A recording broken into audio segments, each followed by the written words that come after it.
Hello, welcome back to another video. Today I'm going to go over everything that is currently wrong with my 1987 Mercedes 300D Turbo. A dent right here, dent there, some rust, a bit more rust right here, a semi-repaired dent right here, and a tiny bit more rust right here. Some rust right here, here. Luckily that's the extent of the rust and none of it is on the frame. And of course we have a few scratches here, here, there, and finally a door dent right there. You know, semi-normal for the old car stuff. Now hopping in the interior, this is coming off. I could probably glue it back and it'd be just fine. And at some point in time, this fell off and someone screwed it back in. This mirror was glued in, and this side's about to come out as well. And it doesn't sit flush like this one. I'm not sure it's previous life, but we have a cigarette burn right there. On this carpet, right there. Let's move to the back seat. Cigarette burn right there. A bunch of burns over here. We have 1, 2, 3, 4. Well, I guess it's not as bad as it could have been, but there's definitely quite a few burns all throughout the interior. These doors do not open all the way. I believe it's something to do with this door strap.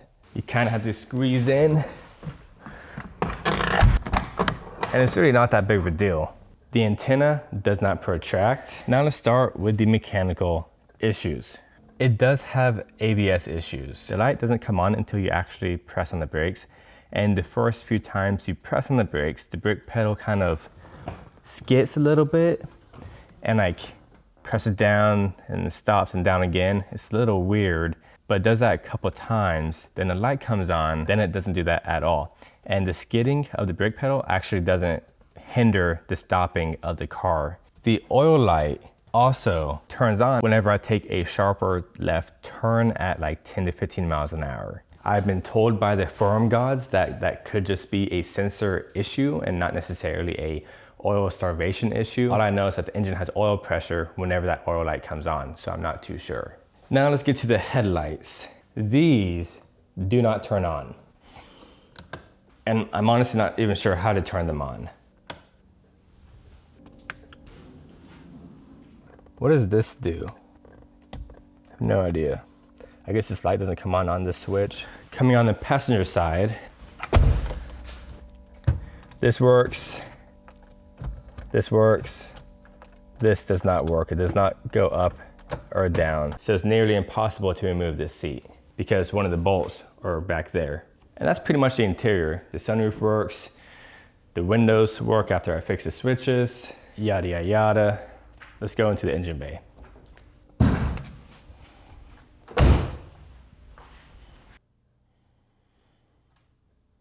And yes, it did have an overheating problem, but I'll talk about that in a second.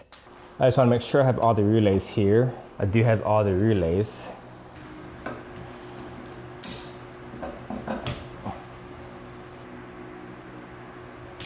So yeah, ABS issues. And yes, it does blow white smoke from the tailpipe upon cold startups, which seems to be a common issue and relatively normal for like 95% of these diesel owners. You just gotta live with it. At least that's what I keep telling myself. The AC also does not work and the AC compressor is spinning, so that's something we can work off of. We have oil leaks. I have a piece of wood down there to collect all the juices, and I think it's leaking from the oil pan and quite possibly the head gasket exteriorly. But I really don't think it's leaking from the head gasket because the compression numbers look pretty good. So I'm betting on it being the oil pan. Yeah, it is leaking oil from this cap right here, so I probably need to replace this cap. That cap is so hard to remove, and I really don't think I have baby hands. Is it just me? But the inside of the motor looks pretty dang good. When we have that line there, I can't feel anything. So that might be causing some of the oil leak. And I think it has a slight coolant leak from the water pump. As you can see, the gunk that's built up right there. But this water pump is wet. It could be because the car overheated, and when overheated, the fluids from the water pump came out of that hole, the weep hole. And as you can see, it has overheated in the past. It boiled over with the previous owner. And if you want to see me fixing that issue and what caused it, check out this video. This car is in pretty great condition for being fairly neglected its entire life. It's a champ. This is Chris. Always appreciate and respect another. I'll see you in the next one.